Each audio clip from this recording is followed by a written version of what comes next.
জুলাই বিপ্লবে রিকশা চালক ইসমাইলকে চিকিৎসা না দেওয়ার অভিযোগে ৫ জন গ্রেফতার তোলা হচ্ছে আদালতে। শিক্ষার্থী নাফিজের ঝুলন্ত মরদেহ আজও যোগায় অনুপ্রেরণা। বাজার ব্যবস্থাপনায় সরকারের সমন্বয়হীনতার অভিযোগ মির্জা ফখরুলের। আরোপিত কর ভ্যাট প্রত্যাহারের আহ্বান। জবাবদিহিতা নিশ্চিত করলে আপনার অনেক সমস্যাই সমাধান হয়ে যায়, যেটা আপনার একমাত্র একটা ইলেক্টেড পার্লামেন্ট ছাড়া সম্ভব নয়। অন্যায়ের প্রতিবাদ করায় ১৫ বছর নির্যাতন নিপীড়নের শিকার জামায়াত। অভিযোগ আমিরের, বললেন বাংলাদেশ ধর্ম বর্ণ গোষ্ঠী নির্বিশেষে সবার।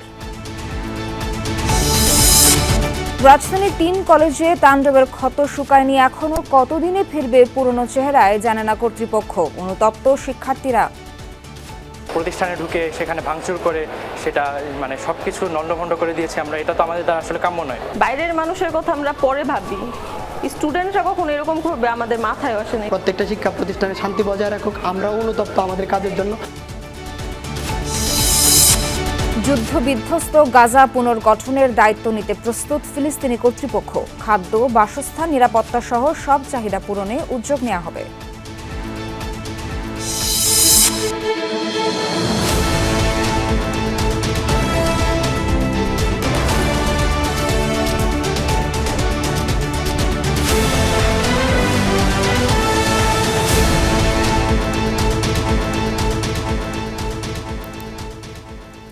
দর্শক, এতক্ষণ শিরোনাম দেখছিলেন।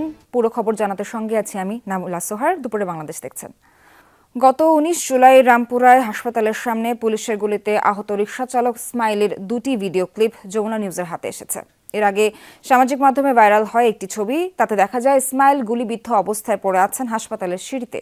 নিরাপত্তারক্ষীরা দেখেও এগিয়ে যাননি। শহীদ ইসমাইলের স্ত্রীর করা মামলায় বলা হয়, দুপুর ৩টা নাগাদ পুলিশের ছোড়া গুলিতে আহত হন ইসমাইল।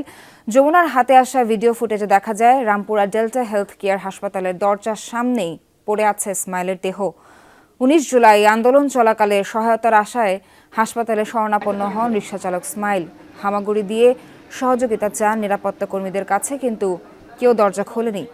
2 ঘন্টার বেশি সময় সেখানেই পড়েছিলেন সে। পরে অতিরিক্ত রক্তক্ষরণে ইসমাইলের মৃত্যু হয়। 2 দফায় ঘটনার ভিডিও ধারণ করলেও তাকে চিকিৎসা দেননি এমার্জেন্সির চিকিৎসক। অবহেলার অভিযোগে শুক্রবার 5 আসামিকে গ্রেফতার করে পুলিশ। আজ তাদের আদালতে তোলা হচ্ছে। আন্তর্জাতিক অপরাধ ট্রাইব্যুনালের প্রসিকিউটর এবং ডিজিটাল ফরেনসিক বিশেষজ্ঞ তানভীর হাসান জোহা তথ্য প্রযুক্তির সহায়তায় 5 আসামির অবস্থান নির্ণয় করেন। তাদের মধ্যে একজন চিকিৎসক, 2 জন সেবক এবং 2 জন নিরাপত্তা কর্মী।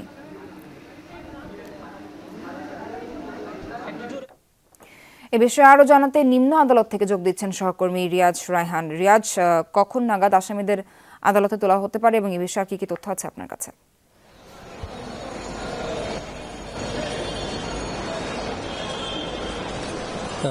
আসামিদেরকে নিয়ে আসা হয়েছে সকাল 9টা থেকে 9:30টার মধ্যে আজ আদালতে হাজত করে নিয়ে আসা হয়েছে এবং তাদেরকে এখন থেকে ঘণ্টাখানেকের মধ্যে আশা করা যায়, যেহেতু আছে শনিবার বন্ধের দিন। বন্ধের দিনে একটি বিশেষ কোর্ট চালু থাকে যদি গুরুত্বপূর্ণ মামলাগুলো শুনানির জন্য, অথবা যদি কোনো রিমান্ডের আসামি থাকে, অথবা যদি নতুন কোনো মামলায় গ্রেফতার দেখাতে হয়।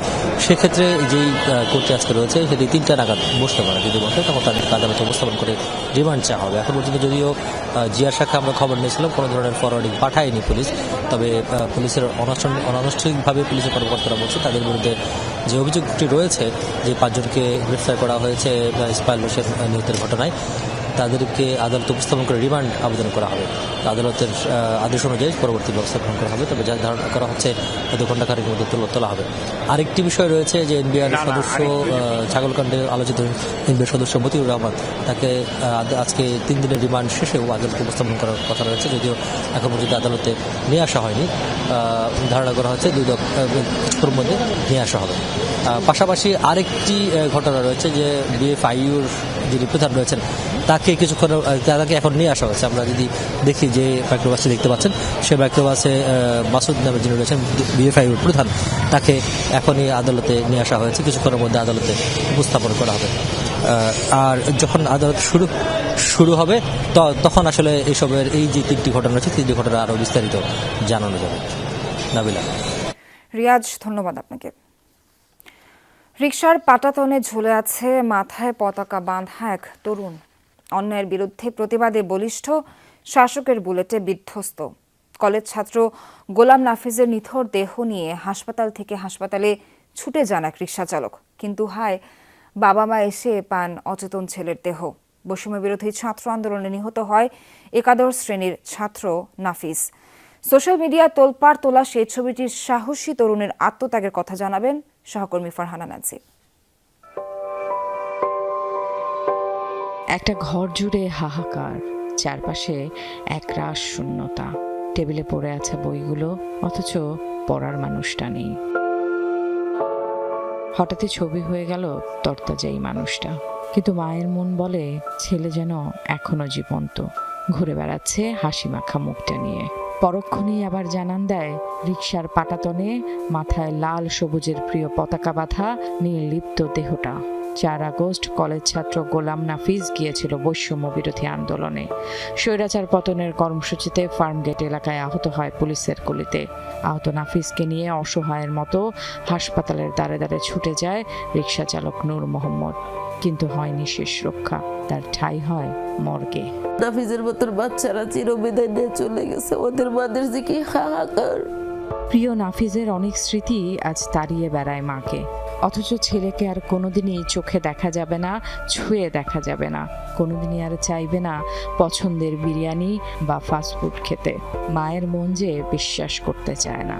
আজকে আমি নাফিজ ছাড়া বেঁচে আছি, আপনাদের মাধ্যমে ইন্টারভিউ দিচ্ছি, কিন্তু আমার প্রতিটা মুহূর্ত অনেক শূন্যতার মাঝে কাটে। আমার নাফিজের রিক্সাতে এই অবস্থা আছে, ওই অবস্থা আমার নাফিজ ছিল তখন, যে একটা মানুষের জন্য কত কষ্টকর, গুলি খাওয়া, মায়ের খাওয়া। নাফিজ গেছে 5 মাস চলতেছে, আমি একটু বিরিয়ানি রান্না করি নাই, আমি একটু তেহারি রান্না করি নাই, আমি একটু মোড়া খিচুড়ি রান্না করি নাই, কোনোটাই করি নাই, আমি করতে পারতেছি না। মায়ের চাওয়া শুধু একটাই, দেশটা যেন ভালো থাকে, বৃথা না যায় প্রিয় সন্তানের আত্মত্যাগ। এই যে দেখেন ওর বিছনাটা, ওর কুল বালিশটা, আমি এগুলোর দিকে তাকাইতে পারি না। আমি যার জন্য দরজাটা সবসময় দিয়ে রাখি, আমার নাফিজের কুল বালিশ পড়ে আছে শূন্যতায়। বাবার প্রত্যাশা ছিল এসএসসিতে গোল্ডেন A+ পাওয়া ছেলে একদিন বড় কিছু হবে, তাই নাফিজের এমন মৃত্যুর বিচার চান নতুন সরকারের কাছে। বিপ্লবী সরকার, তাদের কাছে আমাদের একটি চাওয়া পাওয়া, যাতে দ্রুত গতিতে বিচারটা কাজ সম্পন্ন হয় এবং শহীদ পরিবারকে সঠিক মূল্যায়ন করে এবং সব কাজের জন্য সঠিকভাবে ঘুষমুক্ত যেন দুর্নীতি গঠন করতে পারে, এটি আমাদের আহত এবং শহীদ পরিবারদের একমাত্র প্রাধান্য। সোনার বাংলায় সবার নাগরিক অধিকার নিশ্চিত হলে বৃথা যাবে না নাফিজের মতো বীরদের আত্মত্যাগ, মনে করেন তার স্বজনরা। ফারহানা নান্সি, যমুনা নিউজ, ঢাকা। মুদ্রানীতি এবং বাজার ব্যবস্থাপনায় রয়েছে সরকারের সমন্বয়হীনতা, এই অভিযোগ তুললেন বিএনপি মহাসচিব মির্জা ফখরুল ইসলাম। সকালে গুলশানে বিএনপি চেয়ারপারসনের কার্যালয়ের এক সংবাদ সম্মেলনে দ্রব্যমূল্য বৃদ্ধি এবং শুল্কারোপ নিয়ে প্রতিক্রিয়া ব্যক্ত করেন তিনি। বলেন, চলমান অর্থনৈতিক অস্থিতিশীলতার মধ্যেই কিছু পণ্যে ভ্যাট আরোপ করা হয়েছে, যা সাধারণ মানুষের ওপর বাড়তি চাপ। এ সময় পরোক্ষ নয় বরং প্রত্যক্ষ কর বৃদ্ধির দিকে মনোযোগ দেওয়ার পরামর্শ দেন বিএনপি মহাসচিব। সাধারণ জনগণের ওপর কর ও ভ্যাট আরোপের সিদ্ধান্ত প্রত্যাহারের সরকারের প্রতি আহ্বান জানান তিনি। আরেক অনুষ্ঠানে দলটির স্থায়ী কমিটির সদস্য আমির খসরু বলেন, প্রতিহিংসা প্রতিশোধের রাজনীতি করে কোনো জাতি এগিয়ে যেতে পারে না, তবে শেখ হাসিনার অপরাধের সমর্থনদাতা পেশাজীবীদের ক্ষমতা চাইতে হবে। যারা সরাসরি গুম খুনে সম্পৃক্ত তাদের দৃষ্টান্তমূলক শাস্তির দাবিও জানান তিনি। নতুন করে ভ্যাট আরোপে স্বল্প আয়ের মানুষের দুর্দশা চরমভাবে বৃদ্ধির আশঙ্কা তৈরি করেছে। একদিকে বিশ্বব্যাংক যেমন প্রবৃদ্ধি কমে যাওয়ার কথা বলছে, তেমনি 2025 সালে বাংলাদেশের অর্থনীতি 5টি বড় ঝুঁকির কথা বলেছে। আপনি একটা ইলেকটেড গভর্নমেন্ট আসার পরে, যেটা গণমুখী জনগণের নির্বাচিত সরকার, তাদের যে ফিডব্যাক থাকে জনগণ থেকে এবং তাদের যে পলিটিক্যাল মোবিলাইজেশনের সুযোগটা থাকে, সেটার জন্য আমাদের কিন্তু অপেক্ষা করতে হবে। অবিবেচকের মতো ভ্যাটের হার বাড়ানো হয়েছে, তাতে সামাজিক সুরক্ষায় দেখা দিয়েছে বিশৃঙ্খলা। অবিবেচকের মতো ভ্যাটের হার বাড়ানো হয়েছে, তাতে সামাজিক সুরক্ষায় দেখা দিয়েছে বিশৃঙ্খলা।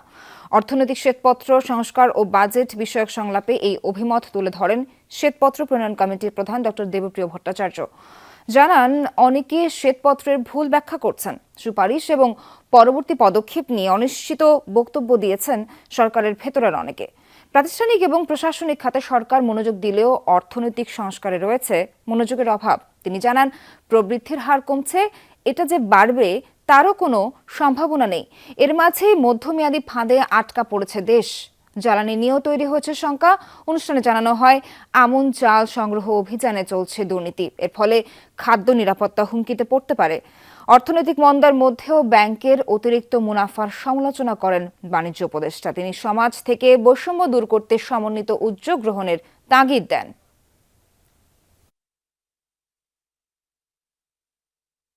পরোক্ষ করের দিকে আগে গেলেন প্রত্যক্ষ করকে বাদ রেখে। আমাদের এটা চিন্তিত করেছে। আমাদের জ্বালানি মৌসুম, জ্বালানি পরিস্থিতি নিয়ে আমরা দুশ্চিন্তায় থাকি। গ্যাসের সরবরাহ এবং আগামী বড় মৌসুম এবং গরমের মধ্যে আমার জ্বালানি পরিস্থিতি আরো জটিল হবে এইরকম আশঙ্কা করা হয়েছে। যার কারণে এই বৈষম্য বিরোধী আন্দোলন হয়েছে। So the responsibility and the onus is on us now to appropriately contextualize এবং এই সমাজের বৈষম্যগুলো আমাদেরকে নীতির মাধ্যমে দূর করতে হবে। অন্যায়ের প্রতিবাদ করায় বিগত 15 বছর নির্যাতন নিপীড়নের শিকার হয়েছে জামায়াতে ইসলামের নেতাকর্মীরা। এই অভিযোগ করলেন আমির ডক্টর শফিকুর রহমান। সকালে রাজশাহীতে কর্মী সম্মেলনে অংশ নেন তিনি। ডক্টর শফিকুর রহমান বলেন, নিজেদের পরাক্রমশালী ভাবতে শুরু করেছিল শেখ হাসিনা এবং আওয়ামী লীগের নেতাকর্মীরা। তাদের বিরুদ্ধে যারাই আওয়াজ তুলেছে তাদের কপালে জুটেছে খুন, খুন সহ নানা নির্যাতন।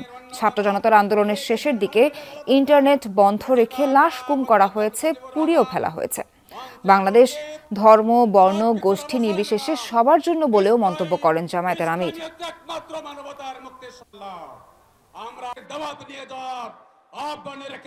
15.5 বছর একটানা খুন গুমের সংস্কৃতি চালিয়ে ওদের পিপাসা নিবারণ হয়নি। শেষ পর্যন্ত 24-এর 1 জুলাই থেকে 5 আগস্ট এই সময়টা সারা বাংলাদেশে এরা মহাতাণ্ডব চালিয়েছে। প্রায় 2 মাস আগে সুপার সানডে ও মেগা মানডে কর্মসূচি নিয়ে ঢাকার 3 কলেজে চালানো হামলার ক্ষত এখনো কাটিয়ে ওঠা যায়নি। শিক্ষার্থীদের জন্য পূর্বের পরিবেশ পুরোপুরি ফিরিয়ে আনতে পারেনি ডক্টর মাহবুবুর রহমান মোল্লা কলেজ। কবি নজরুল ও শহীদ সোহরাওয়ার্দী কলেজেও একই অবস্থা। এবছরেও ক্ষত সারিয়ে ওঠা যাবে কিনা তা নিয়ে সন্দিহান সংশ্লিষ্টরা। তবে এমন তাণ্ডবের জন্য অনুতপ্ত 3 কলেজের শিক্ষার্থীরাই। লুৎফর রহমানের ছবিতে আলামিন হক অহনের রিপোর্ট।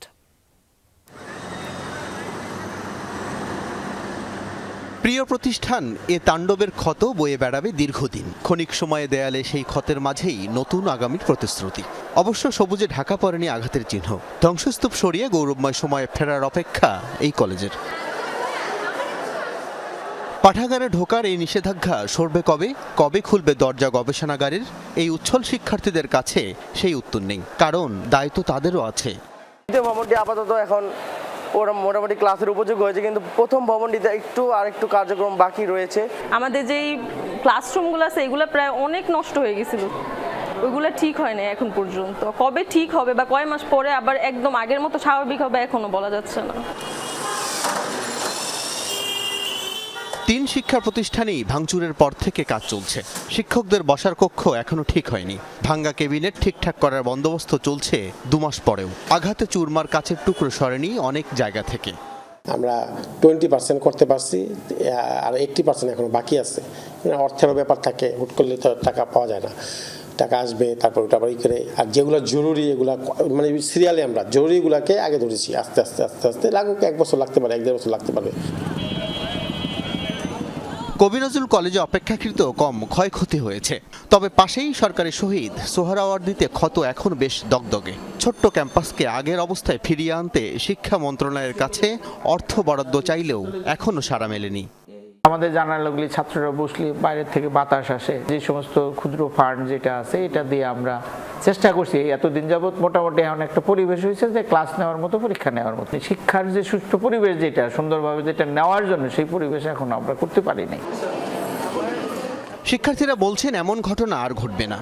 শিক্ষার্থীরা বুঝতে পারেনি হয়তো, কিন্তু আমাদের একটা শিক্ষার্থী হিসেবে যদি বলতে চাই তাহলে এগুলো আমাদের পক্ষে আর দেখা সম্ভব না। আমরা তো সন্ত্রাসী করতে পারি না, এরকম একটা প্রতিষ্ঠানে ঢুকে সেখানে ভাঙচুর করে সেটা মানে সবকিছু লণ্ডভণ্ড করে দিয়েছি আমরা, এটা তো আমাদের দ্বারা আসলে কাম্য নয়। হামলা তাণ্ডবের জন্য অনুতপ্ত সবাই। আমাদের কলেজ ধ্বংসস্তূপে পরিণত করে ফেলছে। তারপরের ঘটনাটা হচ্ছে বেশি উচ্ছ্বসিত হয়ে আমরা চলে গেছি। শিক্ষার্থী ভাই প্রত্যেকটা শিক্ষা প্রতিষ্ঠানে শান্তি বজায় রাখুক। আমরাও অনুতপ্ত আমাদের কাজের জন্য, ওনারা অনুতপ্ত হবে এটাই আমরা আশা করি। বাইরের মানুষের কথা আমরা পরে ভাবি, স্টুডেন্টরা কখন এরকম করবে আমাদের মাথায় আসে নাই। গত বছরের নভেম্বরে এক শিক্ষার্থীর মৃত্যুর ঘটনায় সুপার সানডে কর্মসূচি দিয়ে শহীদ সোহরাওয়ার্দী কলেজ ও কবি নজরুল কলেজে ভাঙচুর করে ডক্টর মাহবুবুর রহমান মোল্লা কলেজের শিক্ষার্থীরা।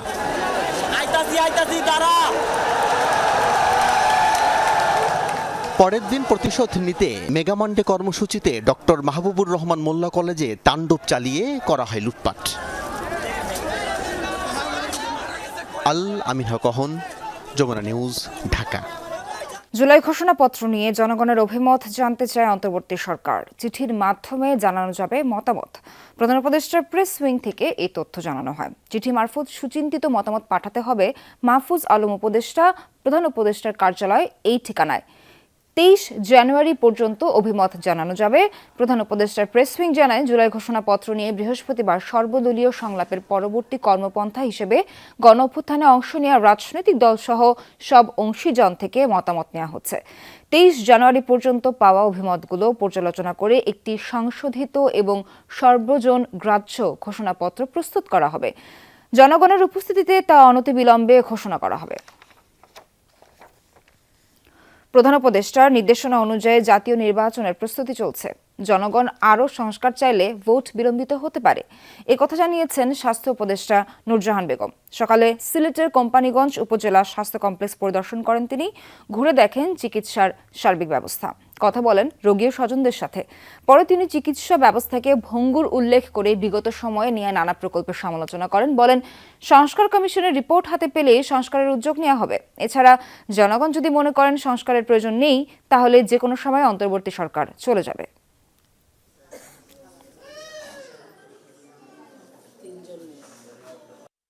আমরা এখানে দায়িত্বটা পালন করার জন্য আসছি। কাজে জনগণ যদি চায় আমরা থাকবো, জনগণ যদি না চায় আমরা চলে যাব। আর আমাদের প্রধান উপদেষ্টা তো একটা রোডম্যাপ অলরেডি বলে দিয়েছেন যে আমরা ডিসেম্বরের দিকে ইলেকশনটা দেওয়ার চেষ্টা করব। তো আশা করি সে অনুযায়ী আমরা আগাবো। তারপরেও যদি নানান সংস্কারের কথা আসে, জনগণ যদি মনে করে যে আমাদের আরও কিছু সংস্কার করে যেতে হবে, সেখানে উনি কিন্তু বলেছেন জুন পর্যন্ত। রাজধানীর বনানীতে নিজ বাসায় আগুনে জাতীয় কবি কাজী নজরুল ইসলামের নাতি বাবুল কাজী দগ্ধ হয়েছেন। আশঙ্কাজনক অবস্থায় তিনি জাতীয় বার্ন ও প্লাস্টিক সার্জারি ইনস্টিটিউটে চিকিৎসাধীন। সকাল 7:45 তাকে আশঙ্কাজনক অবস্থায় আইসিইউতে নেওয়া হয়। বিষয়টি নিশ্চিত করেছেন বার্ন ইনস্টিটিউটের জরুরি বিভাগের আবাসিক চিকিৎসক শাওন বিন রহমান। জানান, ভোর 5টার দিকে নিজ বাসায় আগুনে দগ্ধ হন বাবুল কাজী। পরে দগ্ধ অবস্থায় তাকে উদ্ধার করে জরুরি বিভাগে নেওয়া হয়। তার শরীরে 74% দগ্ধ। কিছুক্ষণের মধ্যেই গঠিত হবে মেডিকেল বোর্ড। 74% বার্ন হয়েছে, প্লাস হচ্ছে উনি ডায়াবেটিক, উচ্চ রক্তচাপ আছে, লিভার ট্রান্সপ্লান্টের একটা হিস্ট্রি আছে 2015 সালে। সবকিছু মিলিয়ে উনি আশঙ্কাজনক অবস্থায় আছেন এবং আইসিইউতে ওনাকে আমরা বর্তমানে চিকিৎসাধীন রেখেছি এবং একটি মেডিকেল বোর্ড গঠন করা হয়েছে। হাজারীবাগে ফিনিক্স ভবনের আগুনের ক্ষয়ক্ষতি এখনও নির্ধারণ করা যায়নি। অগ্রগতি নেই তদন্ত কাজেও। আগুনে পোড়া কারখানায় ধ্বংসস্তূপ দেখে হাহাকার বাড়ছে ক্ষতিগ্রস্ত ব্যবসায়ীদের। তারা জানান, ভবনটিতে থাকা 8 থেকে 9টি কারখানা গুদাম পুড়ে ছাই। সরেজমিনে দেখা গেছে অগ্নি নির্বাপনের কোনো প্রস্তুতিও ছিল না সেখানে। পুলিশ জানায়, ভবন মালিকের সাথে এখনও যোগাযোগ করতে পারেননি তারা। পুরোপুরি ধ্বংসস্তূপ ফিনিক্স ভবনের 5ম তলার একাংশ। আগুনে পোড়া কাঠামো দাঁড়িয়ে আছে শুধু। আগুন নিভে গেলেও তাপ টের পাওয়া যায় এখনো। ঝাঁঝালো আর পোড়া গন্ধ পুরো ভবনে। এখানে ছিল বিভিন্ন কারখানা, গুদামে ছিল শতাধিক পণ্যের সমাহার। শুক্রবার আগুনে পড়েছে ভবনটির 5ম থেকে 7ম তলার প্রায় 8-9টি কারখানা গুদাম। ক্ষতিগ্রস্তরা খুঁজে ফিরছেন জীবিকার শেষ সম্বল। 5 তলা আর 6 তলা 7 তলা এগুলো পুরো একবারে হয়ে গেছে, মানে অবস্থা অনেক খারাপ। গ্রোসারি আইটেম যেটা বলে মুদিমাল, অনলাইন আমাদের কোম্পানি ই কমার্সের প্রায় 6-7 লাখ টাকার মাল রিজার্ভ ছিল আর 15 লাখ টাকার টাওয়াল ছিল আর পুরো আমার যে ডেকোরেশনটা ছিল এটা পুড়ে গেছে। কয়েকজন ব্যবসায়ীর কারখানা পুরোপুরি পুড়ে গেছে, কয়েকজনের মালামাল পুড়েছে আংশিক, অনেকের গুদাম ছিল পণ্যে ভর্তি। তাই বিচ্ছিন্নভাবে ক্ষয়ক্ষতির হিসাব বলতে পারছেন ব্যবসায়ীরা, কিন্তু আগুনের সমন্বিত ক্ষতি নির্ধারণ সম্ভব হয়নি। বিভিন্ন জন, কেউ গার্মেন্টস, কেউ জুতা, কেউ প্লাস্টিক, মানে বিভিন্ন বেল্ট, লেদার গুডসগুলো আমরা এটার ভিতরে তৈরি করি। যেখানে মেশিন ছিল প্রায় 1.5 কোটি টাকার, 1.5 কোটি প্লাস হবে মেশিনই ছিল। কম্পিউটার এসি টেসি আবি যাবি মেশিনই তো ছিল, বা বড় বড় মেশিন ছিল 6টা। আমার এক গাড়ি মাল পুড়ে গেছে, বাজার মূল্য মিনিমাম 7.5 লক্ষ টাকা। অগ্নিকাণ্ডের পর বন্ধ রাখা হয়েছে ভবনটি, শুধু যাদের প্রতিষ্ঠান পুড়েছে তাদের প্রবেশ করতে দেয়া হচ্ছে। তদন্ত কমিটির কোনো দৃশ্যমান কার্যক্রমও নেই। পরিদর্শন করেছে পুলিশের একটি দল, তারা জানান কোনো হতাহত নেই। কার কি পরিমাণ এখানে ম্যাটেরিয়ালস ছিল, গুডস ছিল, কার কি পরিমাণ যন্ত্রপাতি ছিল, এগুলো সবগুলো একত্রে কম্পাইলেশন করলে তাহলে বলা যাবে যে ক্ষয়ক্ষতি কি পরিমাণ হয়েছে। আমাদের সাথে ভবনের কোনো মালিক এখন পর্যন্ত যোগাযোগ আমাদের সাথে করেননি, বা আমরা তাদের সাথে যোগাযোগ করার চেষ্টা করতেছি। ফিনিক্স ভবনে আগে ছিল ট্যানারি, হাজারীবাগ থেকে ট্যানারি সরানোর পর এখানেও বন্ধ হয় কার্যক্রম। পরে কারখানা ও গুদামের জন্য ভবনটি ভাড়া দেন ভবন মালিক। কোনো ভবনে কারখানা স্থাপন করতে হলে ভবনটি নির্মাণে এবং কারখানা স্থাপনে বেশ কিছু নীতিমালা মানতে হয়, কিন্তু এই ফিনিক্স ভবনে কারখানা স্থাপনের ক্ষেত্রে কোনো ধরনের নীতিমালা মানা হয়নি, যে কারণে এই কারখানাগুলোতে অগ্নি নির্বাপন ব্যবস্থাপনা কখনোই গড়ে ওঠেনি।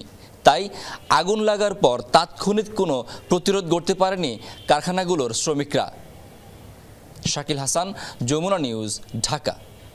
রাজধানীর হাজারীবাগ এলাকায় একটি ছাত্রী হোস্টেল থেকে পুষ্পিতা বিশ্বাস নামে ইডেন মহিলা কলেজের এক শিক্ষার্থীর ঝুলন্ত মরদেহ উদ্ধার করেছে পুলিশ। দিবাগত রাত 3টা নাগাদ তার মরদেহ উদ্ধার করা হয়। ময়নাতদন্তের জন্য ঢাকা মেডিকেল কলেজ মর্গে পাঠানো হয়েছে লাশ। হাজারীবাগ থানার উপপরিদর্শক এসআই মোহাম্মদ জব্বার জানান, ফ্যানের সাথে ওড়না পেঁচানো অবস্থায় ঝুলন্ত মরদেহটি পান তারা। জানান, ইডেন মহিলা কলেজের ইতিহাস বিভাগের প্রথম বর্ষের ছাত্রী ছিলেন পুষ্পিতা। রাতে সবার অগোচরে গলায় ফাঁস দেন তিনি, তবে আত্মহত্যার কোনো কারণ জানা যায়নি।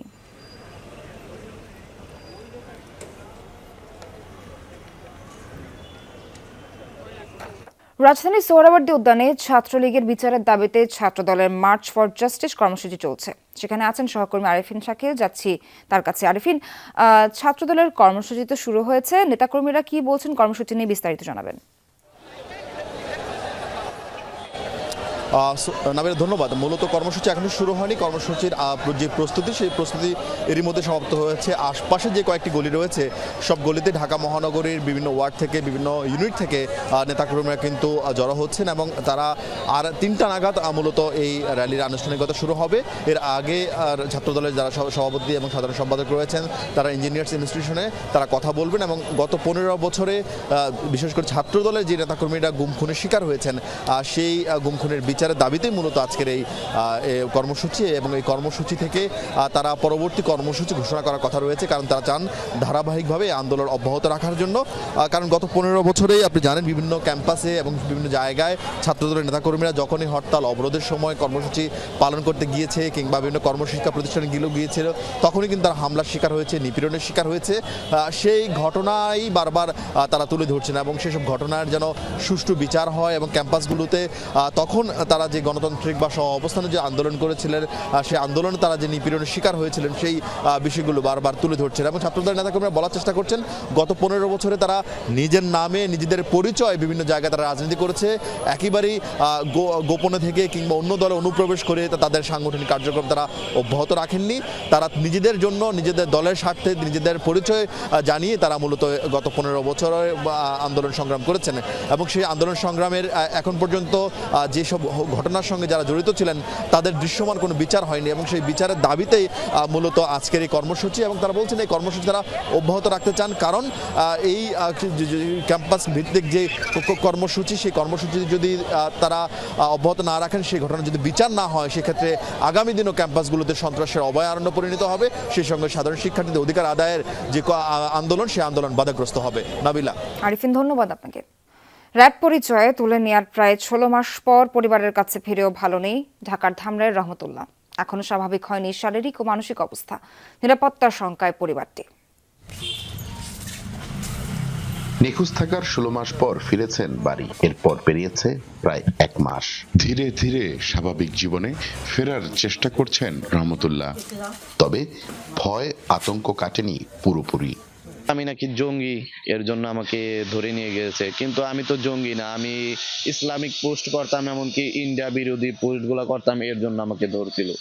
রহমতের মানসিক অবস্থা নিয়ে দুশ্চিন্তায় স্বজনরাও। তারা বলছেন ধামরাইয়ের বাড়িতে ফেরার পর প্রতিবেশী, গণমাধ্যম সহ অপরিচিত সবাইকে এড়িয়ে চলতেন। পরিবারের সাথেও কথাও কম বলতেন রহমত। ওরে বেশি কথা জিজ্ঞেস করলে ওর মাথা গরম হয়ে যায়, আর ওর মাথা যদি গরম হয়ে যায় তখন ও মাকে, ভাইকে এগুলো চিনতে চায় না। আমাকে মনে করেন যে রাস্তার পাশে বাড়ি, এখন গাড়ি গেলেও যদি গাড়ি থামায় আমাকে জায়গায় আমরা ভয় পাই যে কি আবার আইসে মনে হয় বেড়া ডিবিরা আইসে মনে হয় আমাকে ধরে নিয়ে যাবো গা। স্থানীয়দের অভিযোগ, রহমতুল্লাহকে জঙ্গি তকমা দেওয়ার চেষ্টা করা হয়েছে। জড়িতদের কঠোর শাস্তির দাবি করেছেন তারা। একজন মুসলিম হিসাবে একজন মানুষ দাঁড়িয়ে রাখবে, নামাজ পড়বে বা ইসলামিক ভিডিও পোস্ট করবে, এটা স্বাভাবিক একটা বিষয়।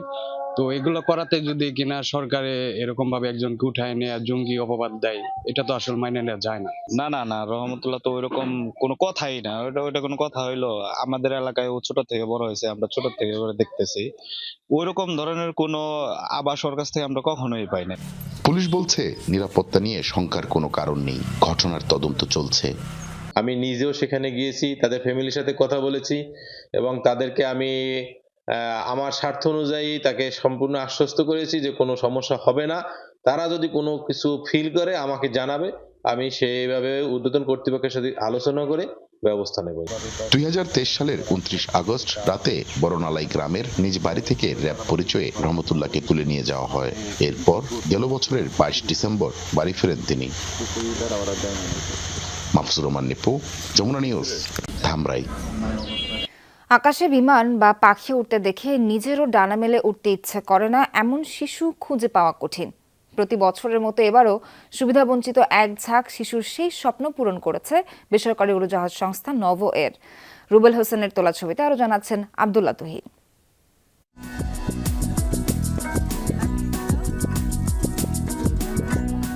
কারো বাবা থাকলেও মা নেই, মা আছে তো বাবা নেই। কারো পরিবার চলে রিক্সা চালিয়ে, কেউ আবার কাজ করেন অন্যের বাসায়। সমাজের এমন নিম্ন আয়ের সুবিধা বঞ্চিত শিশুদের অনেকেই এখন স্কুলে যাচ্ছে। বেসরকারি সংস্থা পরিচালিত বিভিন্ন বস্তির স্কুলের এক ঝাঁক শিশুর স্বপ্ন পূরণ করেছে নভো এয়ার।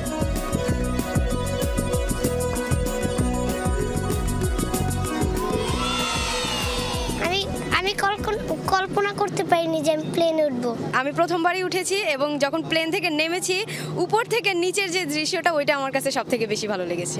অনেক পাহাড় দেখছি, তারপরে আরো বিভিন্ন কিছু দেখছি। জীবনের প্রথম আকাশে ওড়াটা যেন বিশ্বাসই হচ্ছে না ছোট্ট শিশুদের, খুশি যেন উপচে পড়ছে।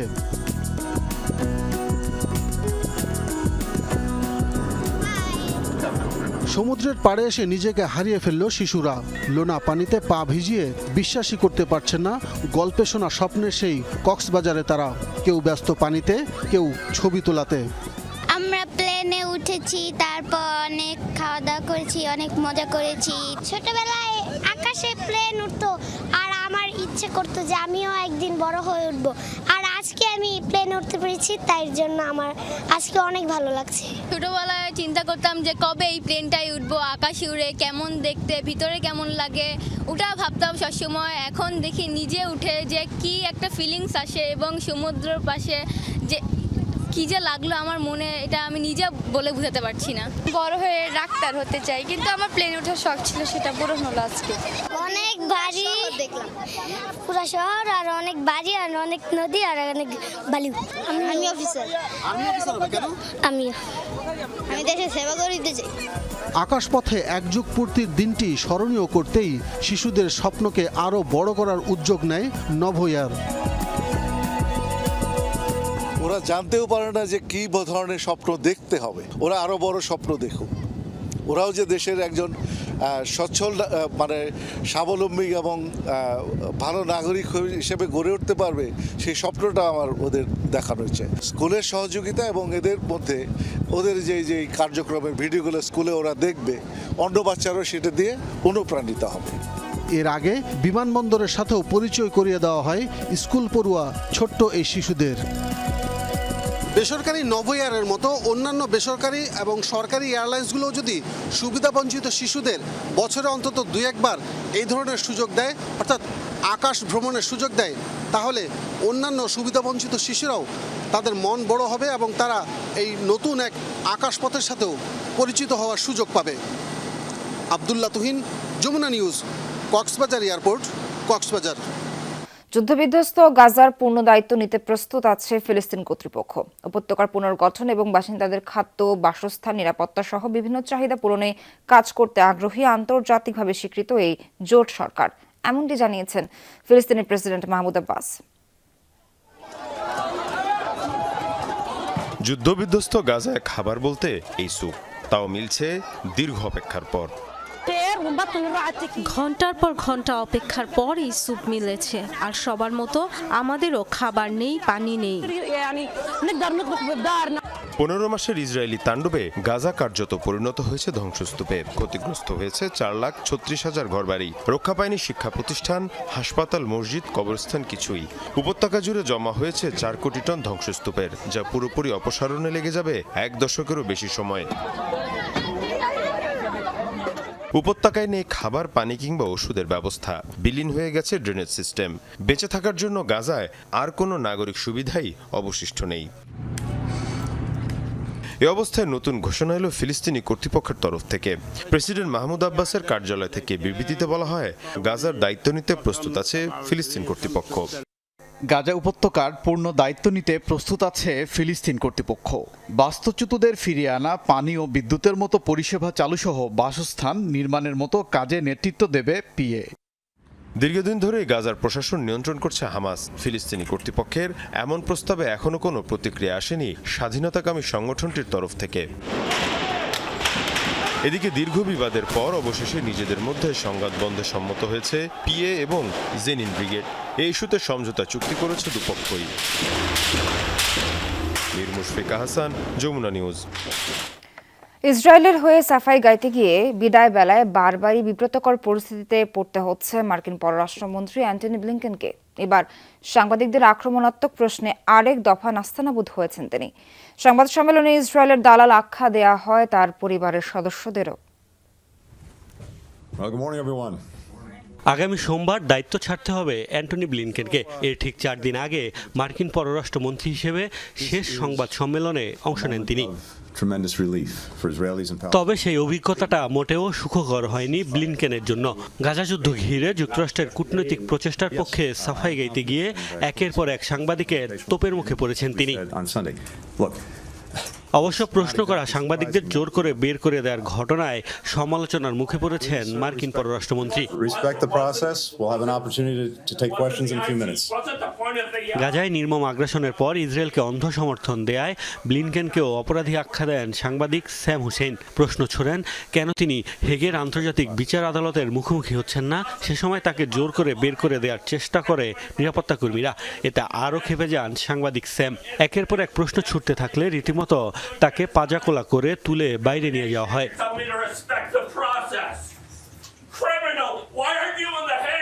ঘটনার এখানেই শেষ নয়। আরেক সংবাদকর্মী তো ব্লিনকেনের শ্বশুর ও দাদাকে আখ্যা দেন ইসরায়েলের দালাল। তাকেও বের করে দেওয়া হয় সংবাদ সম্মেলন থেকে। সাংবাদিকদের সাথে এমন আচরণকে অগ্রহণযোগ্য আখ্যা দিয়ে সামাজিক যোগাযোগ মাধ্যমে বিবৃতি দিয়েছে রিপোর্টার্স উইদাউট বর্ডার। সমালোচনা করেছে অন্যান্য আন্তর্জাতিক সাংবাদিক সংগঠনগুলো। এর আগে গত মঙ্গলবারও ওয়াশিংটনে আটলান্টিক কাউন্সিলের আয়োজনে গাজা ইস্যুতে কথা বলতে গিয়ে তোপের মুখে পড়েন ব্লিনকেন। তাকে যুদ্ধাপরাধী, গণহত্যাকারী আখ্যা দিয়ে তীব্র প্রতিবাদ জানান ফিলিস্তিনপন্থীরা। মোস্তফা মাহমুদ, যমুনা নিউজ। দর্শক, সেই সাথে আজকের মতো শেষ করছি দুপুরে বাংলাদেশ। এতক্ষণ যারা সঙ্গে ছিলেন সবাইকে ধন্যবাদ।